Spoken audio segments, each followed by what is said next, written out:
As I've gotten further into filmmaking throughout the years, I've realized that there are a number of things outside orange and teal LUTs, picture profile settings, and remembering to press the record button that make me a better filmmaker. Of course, all these things are important. It's really important to know the right gimbal settings or the right camera movement or how to choose the right track and pair that with your video perfectly. And we're not going to be able to make great videos without this creative and technical know-how. However, there are certain habits, and I'm going to call these life habits, that can be completely game-changing in the quality of videos that we can produce. Let's get straight into it. Habit number 1 is making a list. This sounds like the most boring habit in the world. However, it can impact your life in a number of ways. Outside filmmaking, it can serve to make you more organized, more productive, and simply by getting into the habit of writing down what you're going to do the next day, every night, can really transform the productivity of that next day. Sounds simple, but it's super effective.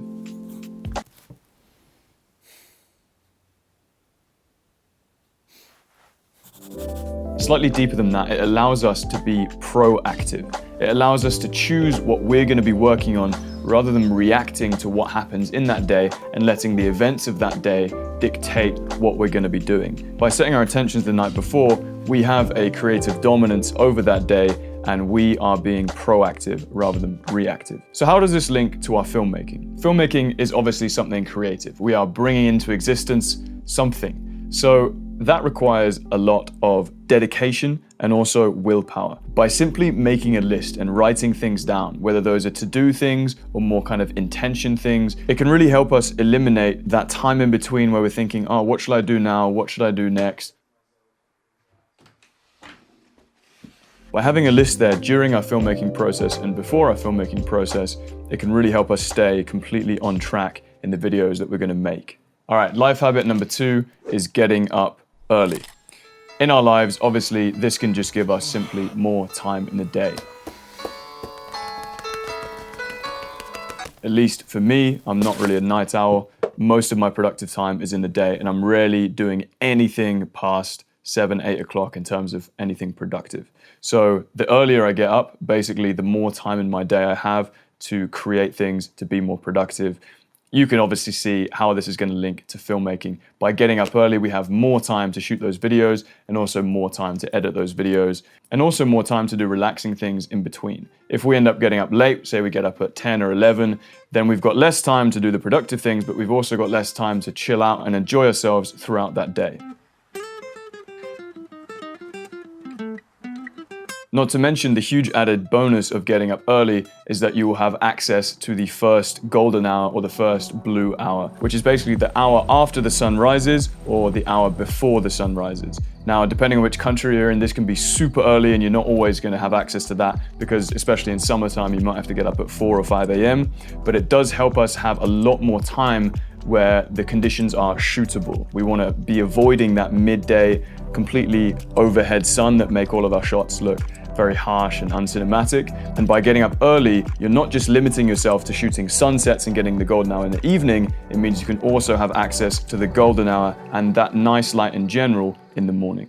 Habit number 3 is something that sounds a little bit less like your parents would tell you to do, like get up early and be organized.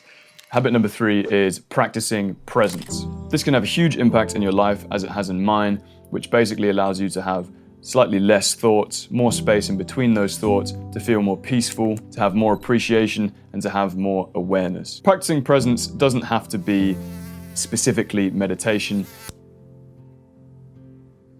It can also be going on a walk with the intention of appreciating what's around you and the intention of not being too stuck in your mind. You can obviously see by being peaceful, more relaxed, and more happy, the life benefits from this, but what about filmmaking? I've found that by practicing presence, it makes me a much better filmmaker because I can get into states where I'm much more aware of what's around me.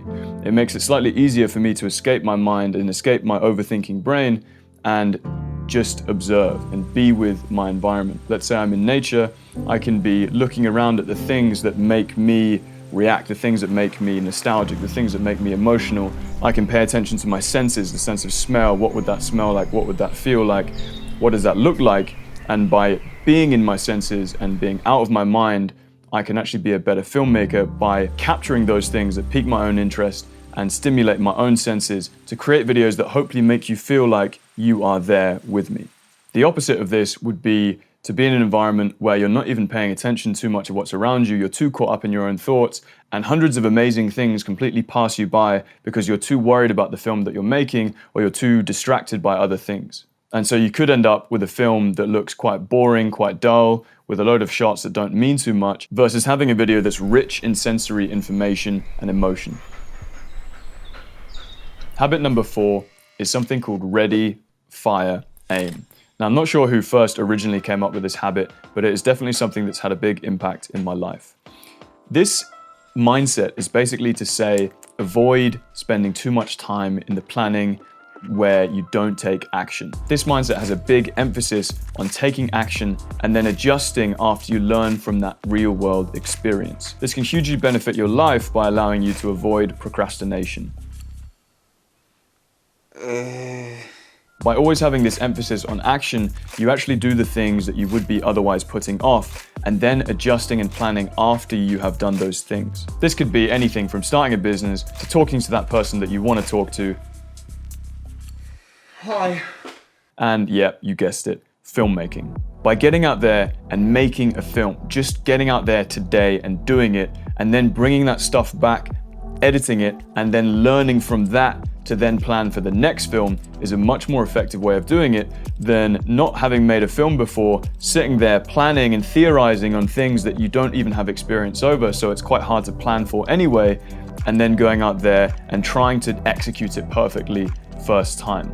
By having a ready, fire, aim mindset, we throw ourselves into challenges, we throw ourselves into making films, and then learn along the way. As a side note, this is what my program, the Life Capture Academy, is all about. It's taking you by the hand, giving you a series of specifically designed skills and drills that get you taking action in the right direction, which makes you a better filmmaker, rather than just digesting hundreds of pieces of content without actually knowing what to do with them. For more information about that, head over to lifecaptureacademy.com. Habit number 5 is stepping into the uncomfortable. This is an interesting habit because it's usually a thing that we would only do once in a while. We would only step into the uncomfortable only in a big moment in life, when we're a kid maybe and we're playing a sports game, or when we're in a show or something like that.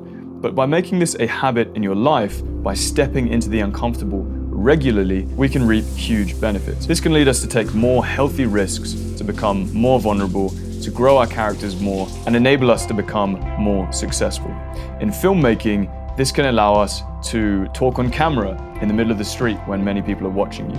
It can lead us to putting out a video that we feel kind of emotionally attached to and putting it on the internet for people to see and looking at those comments. And this can allow us to make films about subjects that we are truly passionate about without worrying too much about what others are going to think about it. So there you go, guys. These were my 5 life habits that make you a better filmmaker. Speaking of putting yourself out there, I've got an album right now on Spotify that you could enjoy if you kind of like beach rock, kind of chilled acoustic vibes. That is in the link below. Check it out and let me know what you think. Comment in this video. It's just there's so much has changed. I look back to the days where we dream and we play, but I guess I feel good in a new way. Also, be sure to give this video a thumbs up, subscribe if you're not already, and I'll see you very soon in the next one. Keep filming. Bye-bye. There's other things I do, like letting life just pass on through.